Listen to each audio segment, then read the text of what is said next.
And they'll do check for prints and DNA, and this is a map.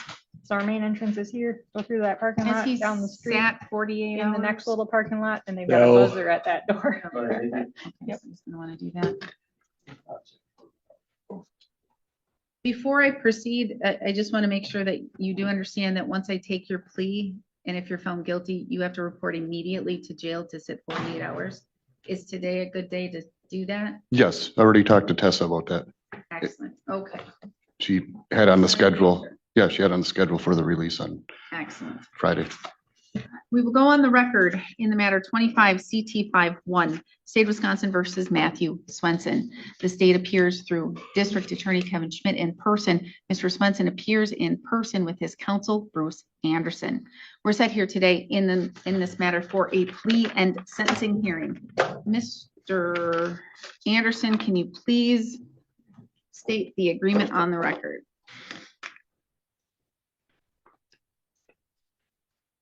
Actually, I didn't bring my computer in today. On the plea questionnaire, it just says to be determined. That's because I didn't have my computer with me. Okay, so would it be the IDIP guidelines for, are you sticking at the BAC 0.323, or is it amended as a part of the agreement to a lower amount? Well, that's where Tessa spoke with Mr. Swenson, and I realize it's not her call. But she had quoted to Mr. Swenson Oh, to Mr. Swenson. a 45-day jail term, which falls in the guidelines for 0.15 through 0.169. 0.199, actually. Pardon me? It's 0.15 to 0.199. I must have picked up an old guidelines then. Could have the old guidelines. I'm looking at the new ones. Oh, I got this out of the bin outside.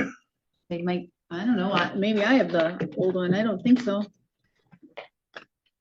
Nope, because my old one says old, but can you hand me, oh, yeah, can you hand me one from over there? Because I'm out. But we're out Where here. are you? Someone took my last one. So This is, I have mine laminated, so I can have it, and this is what I have old and I have new. Oh, wait, from September 2025? No, this is the new one. Yeah. Can I see that one, please? Thank you. We're off the record, sorry. Yeah, these look very old. Oh, no, this says 0.99199. You said 0.169. there's a newer one. That's the last one I have. Let me see that. There's a May 24 one that's distributing too. Oh, here's the most recent one I have saved.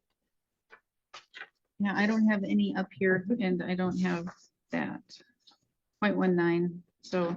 Isn't there in the 0.15 to 0.169, and then another one right after that? That's what yours is saying. Must have redid it, and I don't have the new one, so I'm gonna have to get a new one. That's fine. I have this now, so that looks like that. Just looks weird with the printing.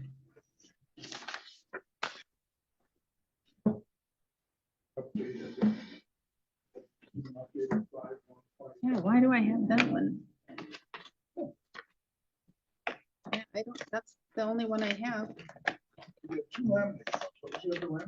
It's the very old one, because we have to go, sometimes when they get old, you have to go back to the old dates sometimes and things. Yep, I have that now. All right, I'll just have Tessa make me a new one, laminated new one.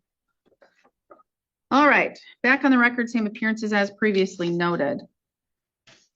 All right, so it's a 0.15 to 0.169, and is that the agreement, Mr. Schmidt?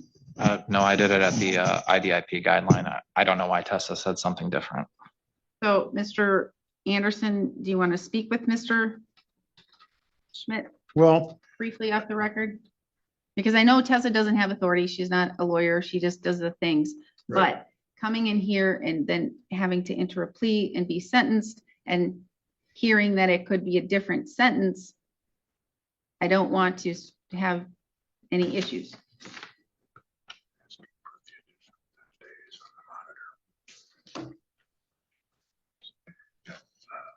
She can't, off the record. Can you get me a laminated new one? Because I'm guessing Tess is not here anymore. That's probably why she didn't give me a laminated new one, because she hasn't been here for a year. Or more. In here. Ask Kathy or Yeah. Tim. I think that's what she, yeah, I think that's what she did. is she Yeah. was there. But I don't know, maybe maybe that's she why I just don't missaid have it, any but laminated ones, because she didn't want to give it to her. So if you could Give you the 55, see what's your discretion. So I think we just From May of argue it. 2025. May of 2024, I have a, this is the one that I have, the last one that I was provided that said, yeah. That's very old. Very old. That's like, ooh. I think the reason it was revised in May of 24 is that's when the district guidelines changed too. Yeah, that's what I just was Yeah, looking. you're out, I'm out. I think Mr. Schmidt is out. I think we need more brochures too. Yep. All right. Mr. Anderson, thank you for bringing that to my attention. It's been a little bit harder with communication because Tess has been at home working all the time. And so usually she's the one that gives me all those things. So back on the record, same appearances as previously noted. Mr. Anderson, were you able to speak with Mr. Swenson? I have. He understands that any time is going to be at the court's discretion, as well as any other portion of the penalty. And he is prepared to go forward today knowing that. All right, I have a question before we even proceed with plea and sentencing. If the court orders a fine of, let's just say, $1,911 plus a $10 blood draw, would you be able to pay that all? Yes. Okay, Right away. all right. Yes. I take cards, right. And there's, could be 75 hours or 100, depending, of community service. How do you intend to take care of that? Are you going to do community service, or do you want to convert it to additional jail days? And that would be, I spoke with, want to Go go? ahead. No, go Okay. ahead. you go ahead. Spoke with Teth about that. Obviously, I did the 8 hours I had to do for the IDIP program. Obviously, That doesn't count for the 75. No, okay. or 100. yep, all right. And we talked about that, and being the president, I'm president of our snowmobile club and do countless hours of that kind of community service all the time, year round. And I know it doesn't go towards this, but I mean, I do quite a bit of it. And like I run the meat raffles for the Webster High School athletics program, help do that once a month for them. So I mean, I'm always doing community stuff for the thing, is what I talked about with Tessa. All right, so I'm sorry. you do a lot of community service in other ways, and it could be for clubs or by yourself. And that could come into an argument with the court as it relates to all of the sentencing. And it could be accepted perhaps, but with this, if you do convert it, it would be 10 extra days on the monitor. So an extra $250. Yeah. Mr. Swenson has indicated he wants to pay the $250. Okay, all right. Okay, so now 'Cause I that we paid- have that settled and everything's going, we have an OWI 3rd here. And I have your plea questionnaire and waiver of rights form along with the addendum to the plea. Did your attorney go over this document with you thoroughly? Yes, And he went over it essentially, basically word for word? yes, And did you sign this document? yes, You're pleading guilty to an OWI 3rd offense. You are 47 years old. You have 12 years of schooling. You can read, write, and you understand the English language. You are currently not receiving treatment for a mental illness or disorder, and you've not had any drugs, alcohol, or other medications in the last 24 hours. Is that all correct? correct. Did your attorney go over with you what the state would have to prove, as well as the minimums and the maximum possible penalties you face? Yes. Do you understand that because there are allegations of committing a crime, you are entitled to constitutional rights? Yes. You understand that those rights are on the plea questionnaire? And did your attorney thoroughly go over those rights with you? Yes. Do you need me to go over those rights with you in any more detail? No. You fully understand them? Yes. And do you understand that by pleading guilty, you're waiving and giving up those rights? Yes. Do you understand that if you're not a citizen of the United States, your plea could result in your deportation? Yes.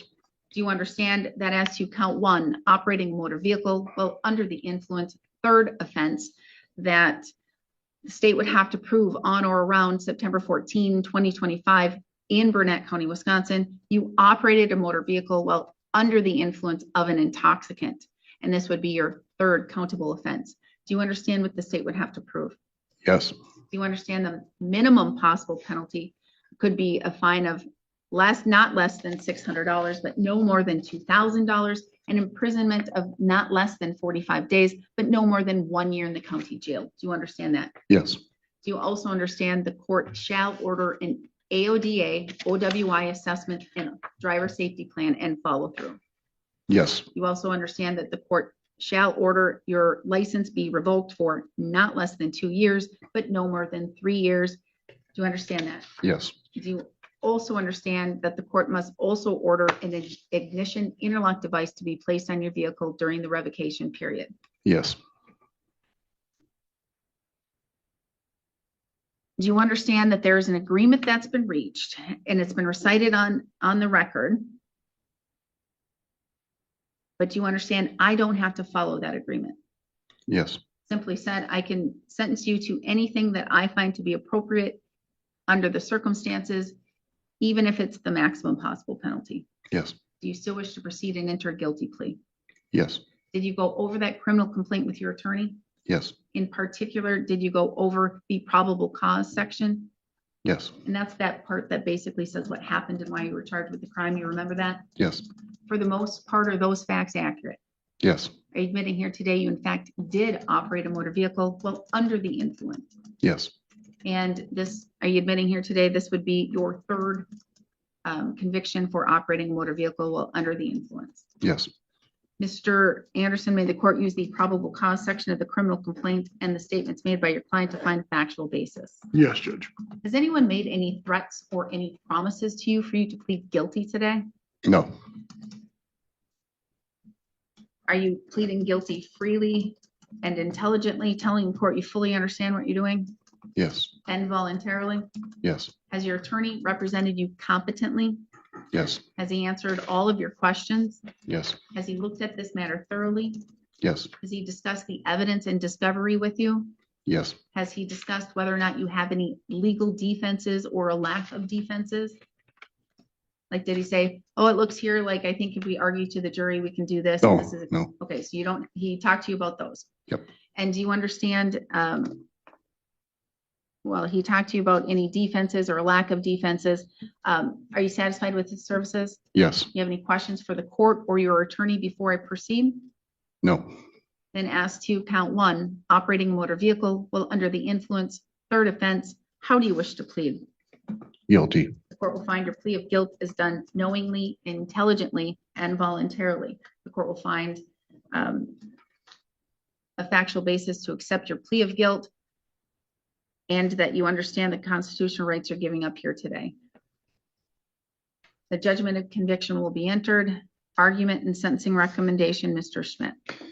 Judge, we have these IDIP guidelines because it incentivizes people to do the programming beforehand that we believe makes them safer drivers in the future. It still has a punishment component in that it's very expensive. It results in a revocation of their license of some degree. And because it does have a jail component, even if that jail component for most of it's going to be on electronic monitor, he will still go to jail. He will still have that 48 hours that the legislature demands.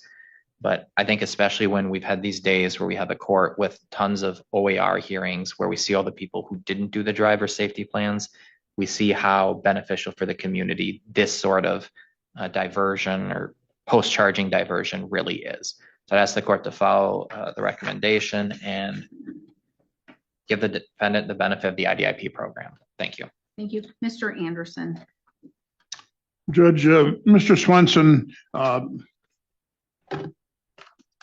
into the IDIP program relatively promptly. He completed it. And as I have no reason to doubt his discussions with Ms. Anderson, and of course, realizing she's not the one who makes the ultimate decisions. Mr. Swenson operates Sweeney's Bar and Grill in rural Webster. As he has said here, he didn't do any more than the required community service that had to be done. However, he is prepared to pay the extra fee for not getting community service, although as he's told the court here today, he, as the nature of his business, holds, shall I call them, charity raffles, where the profits from the raffles, if you will, go to, he mentioned the school district. He also made reference to the fact that he is president of the local snowmobile club and volunteers his time year-round for the various things they need to do to keep the trails accessible for when the snow comes, if it comes. But he also would need to make sure that the property owners are up to date with the easement grants that they may have given or seeking additional easement grants for any that they need to replace. That's an element of community service. He's not asking that that be counted, but I think what he's trying to make a point of is he's an active member of the Webster community and will continue that regardless of what the court may order here. If he chooses to do some other form of community service, he can work that out with Ms. Anderson after today even. On the night of his arrest, he was arrested in the evening and he did spend overnight before he got released after midnight. So that doesn't meet the 48-hour requirement, but it is where he would get 2 days of credit. He also had his operating privileges suspended by the Department of Transportation. And that was for a 6-month administrative suspension. So he will get credit for that time. And what I'm recommending, and it's a little bit, it's over minimums. We are requesting that the court impose 45 days of jail. That's only 10 days less than the maximum. He's going to pay his fine in full as soon as we leave court here today. The revocation can be for 24 months. He will get the 6 months credit. What I am hoping the court will fashion would be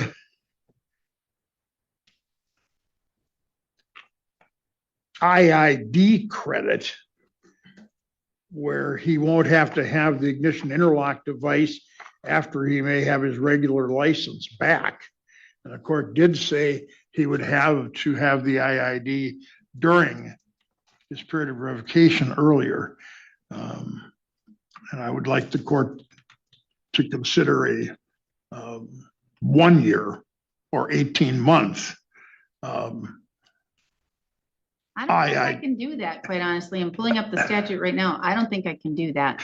It's interesting. The IID is being ordered for as little as 1 year in many cases. Not in my court, and I follow the law. I understand that. I guess, accept And guidelines, but it may be an issue that I may have to take up with the DOT, because he's gonna get credit for the 6 months administratively.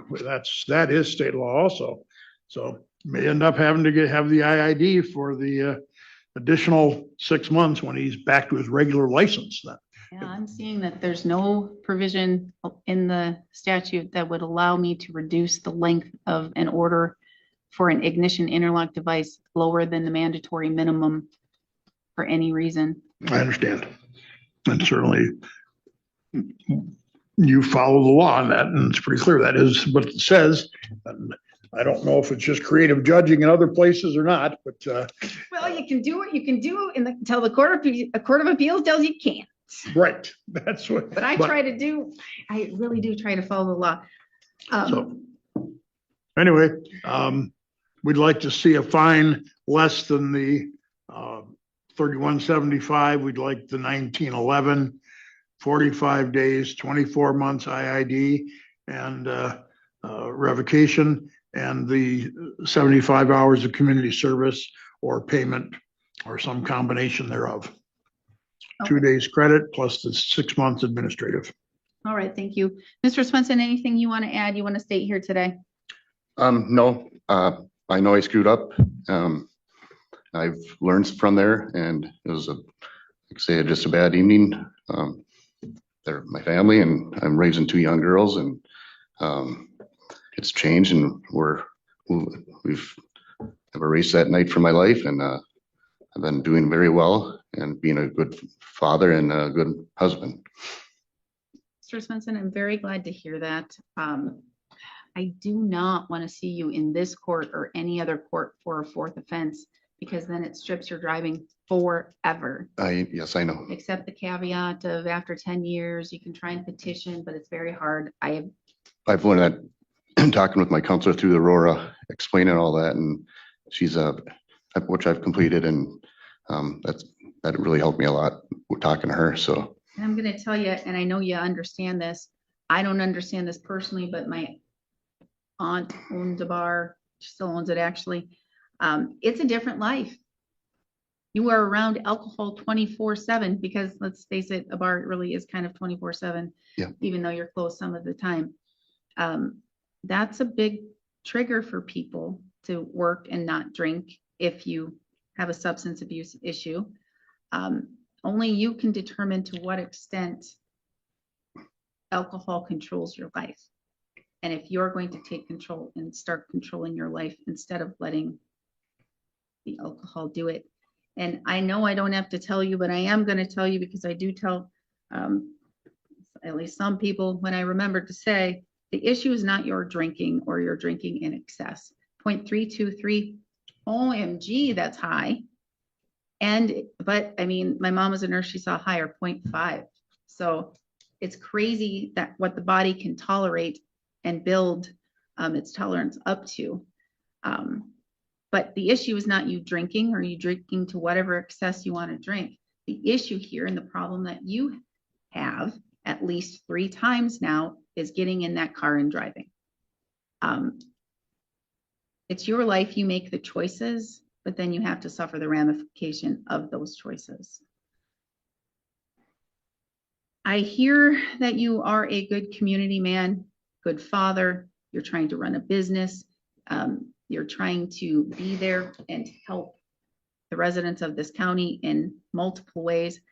And I get that, and I understand that. We need more people, younger people of this age, not the 70-year-olds, because that's dying out. We need more younger people to be involved in these types of events, because otherwise they're going to die, and then we're not going to have anybody doing them, such as how the Lions Club and the Lioness Clubs are kind of, yes, they're suffering. and I'm the youngest person in our Snowville club, so I know. I know, and they suffer, and it's an issue, because I mean, I would love to do some of those programs. I can't, I just don't have the time.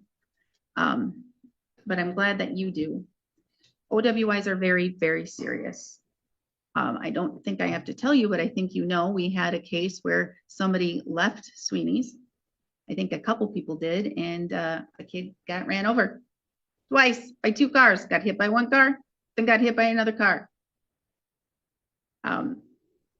Luckily, that wasn't you who has been in something that you didn't cause an injury or something to somebody else, or you didn't die, because you have 2 little beautiful baby girls that need their father. They need their father to be present with them and sober, and to step away from the bar sometimes, Yes. because the bar, it really is your life. I know that.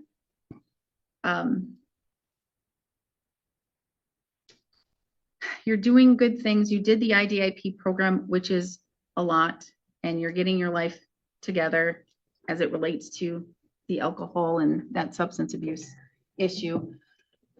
I don't think the community is at risk or at harm.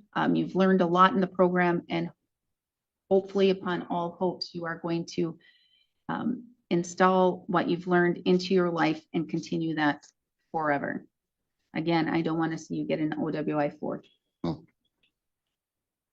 What the court is going to do is, I mean, I can't guarantee or say that Miss Anderson told you a lower amount of time, and you know, and Mr. Anderson knows that she's not a lawyer. Yep. She can't tell you what the sentence is going to be.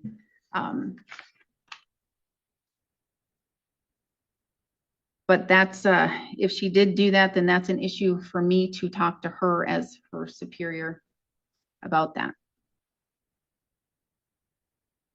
In looking at all of the facts together and taking into account all of the information that's been provided to this court, what I am going to do is I will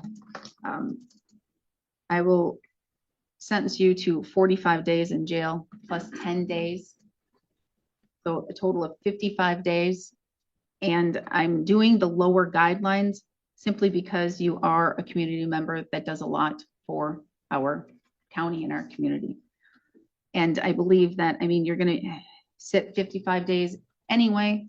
You're just not going to have that community service requirement, but you are doing community service, not every day, but a lot of days. So that's why I am going to do the lower bracket. So it's $1,911 plus a $10 blood draw fee. You're going to pay that today, hopefully. Otherwise, I'm going to say you have 20 days to pay. Okay. Okay. I'm going to order 24 months of ignition interlock device and 24 months of revocation of your driver's license.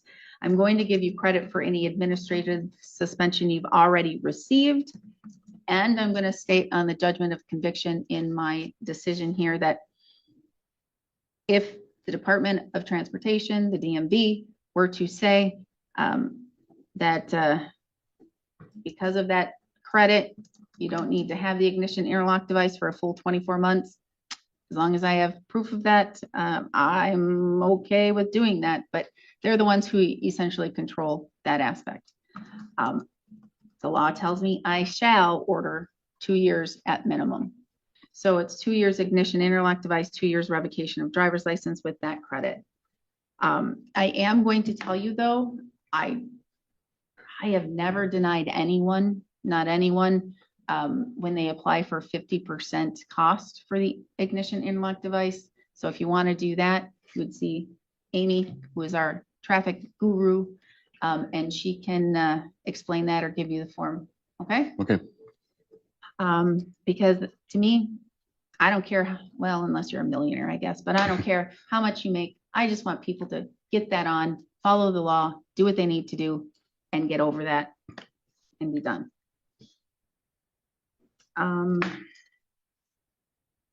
I have to order that you sit 48 consecutive hours, and it's an immediate report.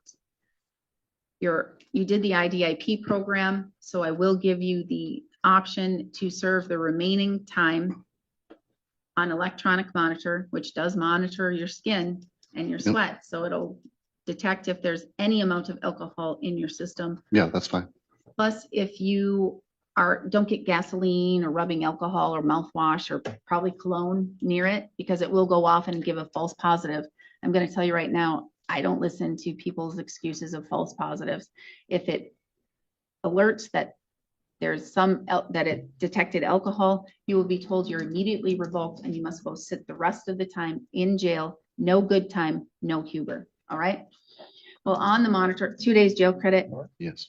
and while on the monitor, absolute sobriety, no alcohol. Yeah, that's fine.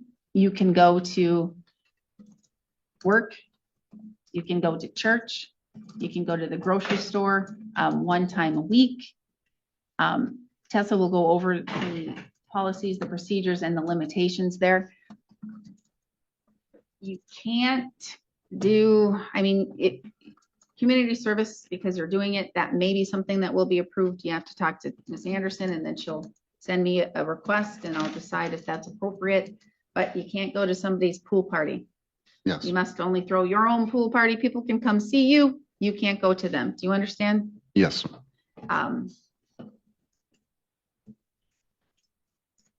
Anything else I'm missing besides the last words I have to state on the record as it relates to the monitor, et cetera?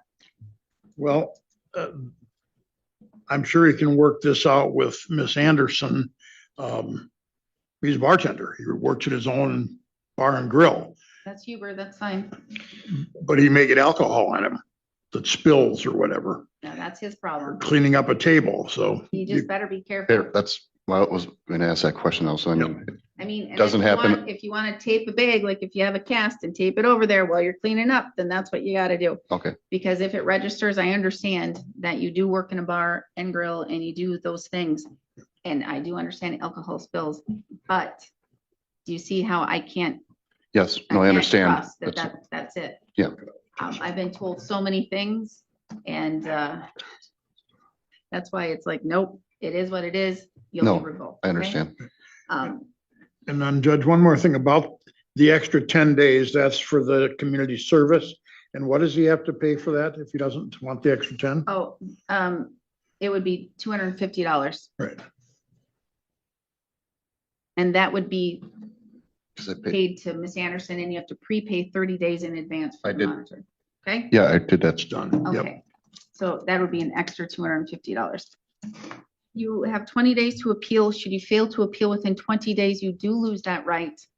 If you fail to pay your fines and fees, the court will enter a civil judgment against you. I will also issue a warrant. You could sit up to 6 months in jail. I need your DNA. You're gonna have to provide that to the jail. They'll get it when they book you in. You have the right to request it be expunged from the system through a written letter to the Department of Justice, not to me, but to the Wisconsin Department of Justice. It's easy to do. If you want to do it, you can Google it or ask Mr. Anderson. He can show you how to do it. Mr. Schmidt, what am I missing? Nothing from me. Mr. Anderson. I believe that covers everything, Judge. All right, immediate report. What And that brings this courtroom saga to a close. The judge ultimately balanced punishment with the defendant's history of community involvement, but the message was crystal clear. An OWI third offense is serious, and the next one could have life-changing consequences.